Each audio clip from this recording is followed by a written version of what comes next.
Mon compte roule et tombe sur un homme qui vivait dans la pauvreté totale, jusqu'au jour où un chat changea sa vie pour toujours.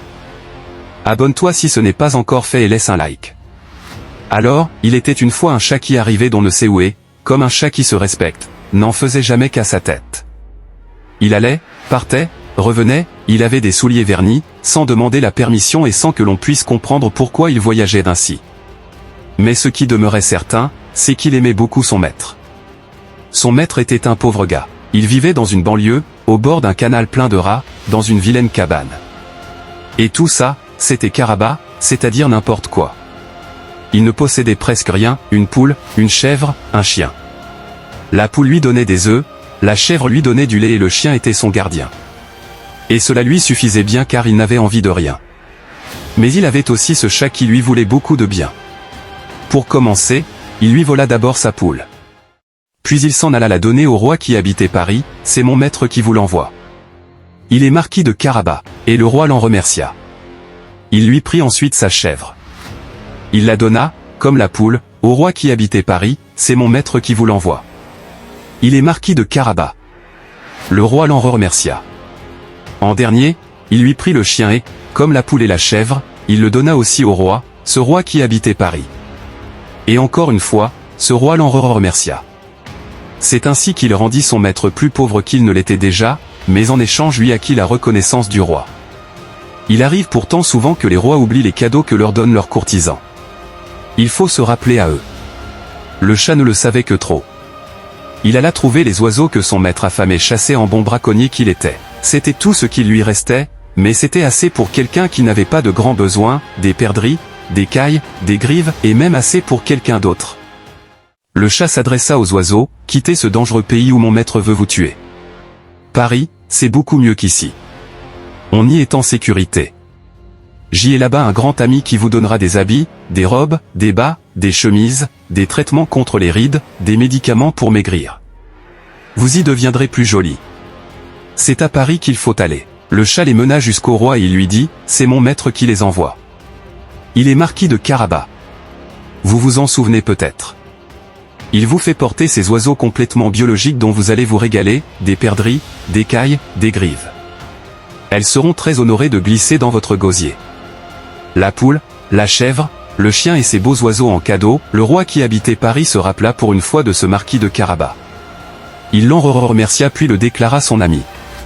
C'est ainsi que ce chat rusé, qui avait déjà emporté la poule, la chèvre et le chien, priva aussi son pauvre maître de ce qui lui restait de bon, mais en échange lui obtint, cette fois, l'amitié du roi. La nuit qui suivit ses exploits, alors que son maître dormait, il mit le feu à sa cabane ainsi qu'à tous ses vêtements, le fit sortir et lui parla, « Voilà la fin de tes tourments.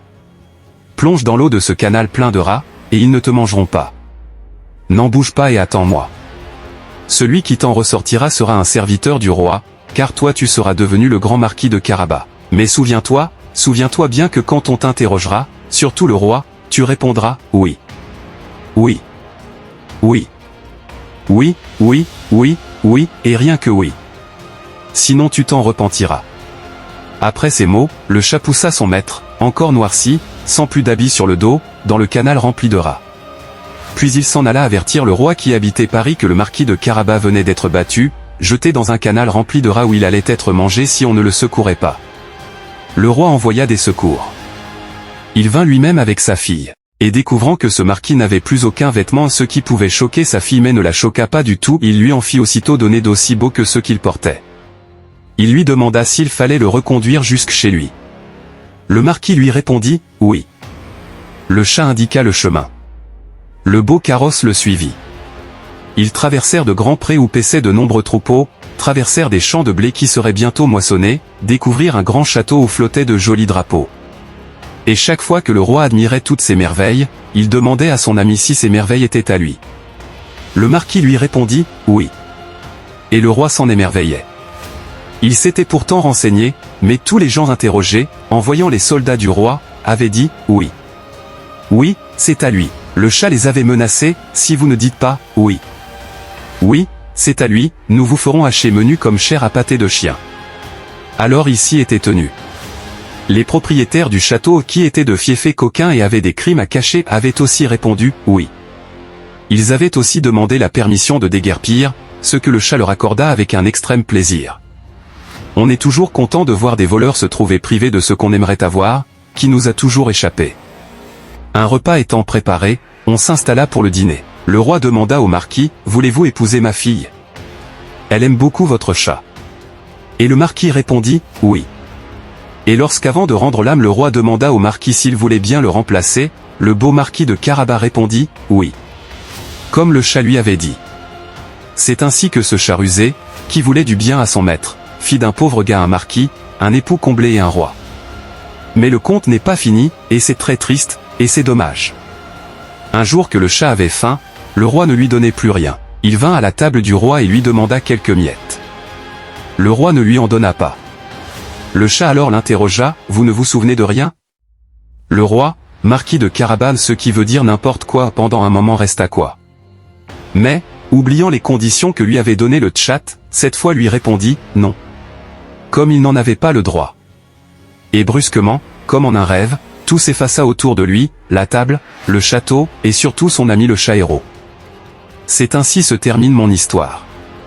J'ai retenu qu'il ne faut jamais oublier ceux qui vous ont aidé dans les moments difficiles. Abonne-toi et partage à tes amis.